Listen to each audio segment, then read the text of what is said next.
Good afternoon बच्चों।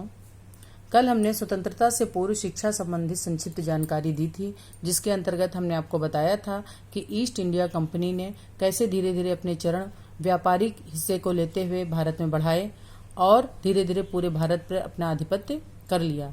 इसी क्रम में हमने आपको क्रम से सारे सन के अकॉर्डिंग जो महत्वपूर्ण घटनाएं हुई हैं उन पर प्रकाश डाल रहे थे, जिसमें 1611 में मछलीपट्टनम या मसूरीपट्टनम एवं सूरत में कारखानों की स्थापना थी। 1698 में ईस्ट इंडिया कंपनी के किले, नगर रक्षक सेनाओं एवं कारखानों में विद्यालयों की स्थापना। 1757 में प्लासी का युद्ध, जिसमें सिराजुद्दौला की हार हुई और अंग्रेजों की विजय हुई। 1773 में रेगुलेटिंग एक्ट और 1781 में वारेन हेस्टिंग्स के द्वारा कलकत्ता मदरसा की स्थापना। इस पे विस्तार में हम कल चर्चा कर चुके हैं। अब आगे के वर्षों पर हम प्रकाश डालेंगे। इसी क्रम में आगे हम आते हैं सन 1784। सन 1784 में क्या हुआ था? सर विलियम जोन्स के द्वारा एशियाटिक सोसाइटी ऑफ बंगाल की स्थापना की गई।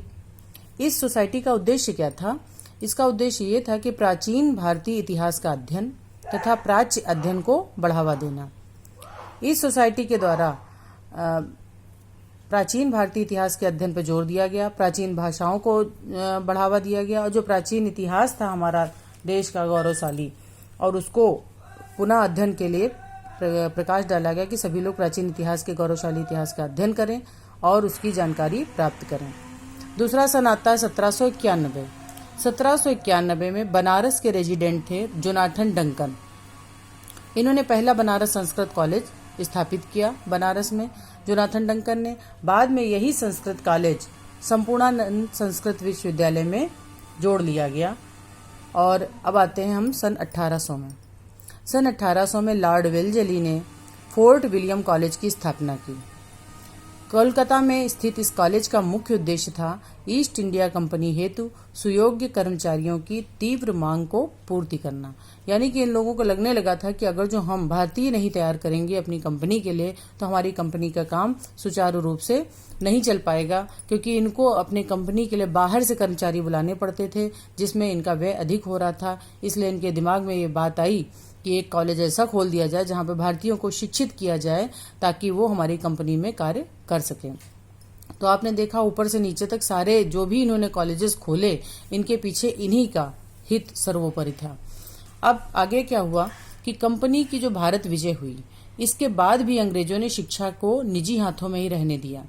अंग्रेजी सिखाने के लिए स्कूलों का जाल बिछा देने का विचार सबसे पहले ईस्ट इंडिया कंपनी के सिविल सेवक चार्ल्स ग्रांट के मन में आया। चार्ल्स ग्रांट को भारत में आधुनिक शिक्षा का जनक कहा जाता है, क्योंकि इसने भारत में शिक्षा के विदेशी पौधे को रोपने का कार्य किया था। चार्ल्स ग्रांट ने यहाँ तक कहा था कि अज्ञानता का विनाश करने का एकमात्र उपाय है ज्ञान का प्रसार करना। और उसने ये भी कहा था कि हिंदू तो इसलिए त्रुटि करते हैं क्योंकि वे अविवेकी हैं, कोई उन्हें इन त्रुटियों का आभास ही नहीं कराता।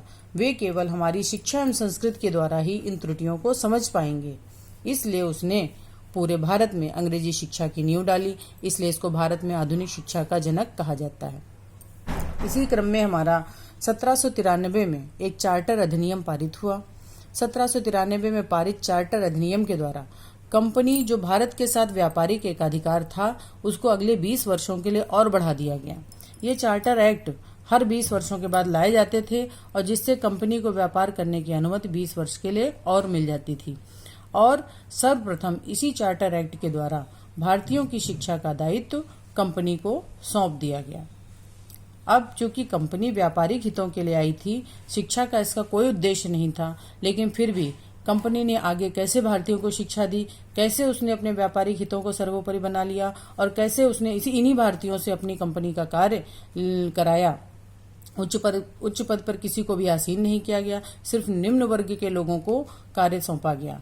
ये आगे के क्लासेस में हम चर्चा करेंगे। धन्यवाद।